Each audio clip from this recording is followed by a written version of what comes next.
Sabemos por los evangelios y los hechos de los santos apóstoles que Jesucristo eligió, llamó, a 12 discípulos durante su viaje terrenal. Los primeros fueron Andrés el primer llamado y su hermano Pedro, 2 pescadores de Betsaida. Le siguieron Juan y Santiago de Zebedeo, Felipe de Betsaida y otros. Los apóstoles seguían a Cristo, atendían a sus enseñanzas y eran considerados sus amigos más íntimos.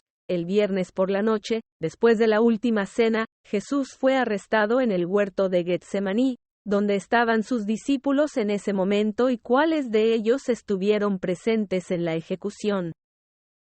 Judas en el arresto de Cristo desempeñó un papel clave. Su discípulo Judas, uno de los 12 apóstoles, según la tradición cristiana, sucumbió al pecado de la codicia y traicionó a su maestro ante los sumos sacerdotes. La noche de su arresto, Cristo rezó en el huerto de Getsemaní. El episodio se llamó la oración de la copa. Cuando los guardias vinieron a arrestar a Jesús, Judas, como señalan todos los evangelistas, lo señaló. Antes de hacerlo, había recibido la suma de 30 monedas de plata como recompensa por su traición. El acuerdo era que besaría a Jesús para que en la oscuridad del jardín nocturno los guardias arrestaran al hombre correcto.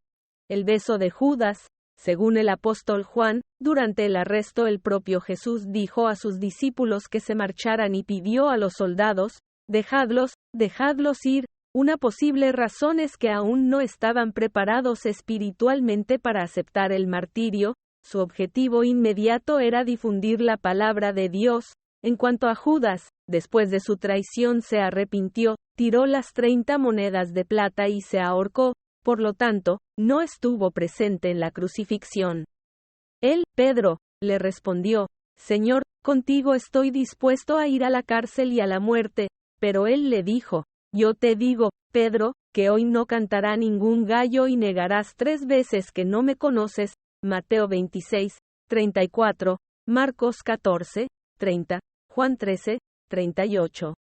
Cuando los guardias vinieron a arrestar a Cristo, estalló una pelea entre ellos y los discípulos.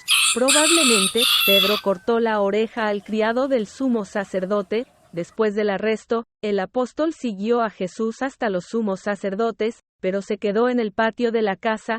Aquí se identificó 3 veces, diciendo que estaba con el Galileo, y 3 veces lo negó Pedro, diciendo que no lo conocía.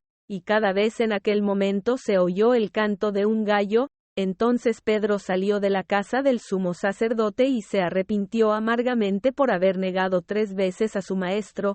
Quizá fue la vergüenza lo que le impidió asistir a la ejecución. Pedro, el apóstol Pedro, es considerado el más fogoso y furioso entre los discípulos.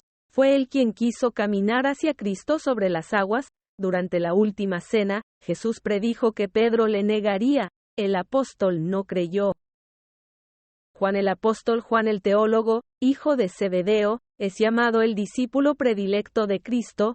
Fue el único que acompañó al Mesías hasta el final de su viaje terrenal y estuvo presente durante la crucifixión. Junto a él estaban la madre de Jesús, María, su compañera María Magdalena, y una de las esposas portadoras de mirra, María Cleofás. Cuando Cristo agonizaba, confió a su madre al cuidado de Juan. Este cumplió su promesa y permaneció con María hasta su muerte. Después de la asunción de la Virgen María, Juan comenzó su labor misionera. Los demás apóstoles, el resto de los discípulos de Cristo, se habían dispersado en el momento de su arresto.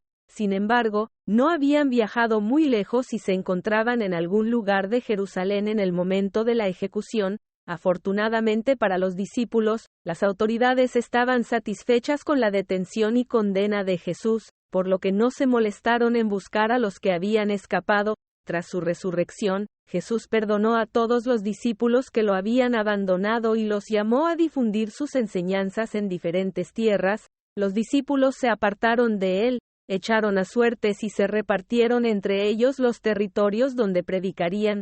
Jesús nombró a Pedro fundador de la nueva iglesia. Los discípulos de Cristo cumplieron su misión, predicaron, hicieron milagros, curaron y resucitaron a la gente. Todos los apóstoles murieron como mártires. Juan fue la única excepción, vivió hasta una edad avanzada y murió en paz en la ciudad de Éfeso, Asia Menor.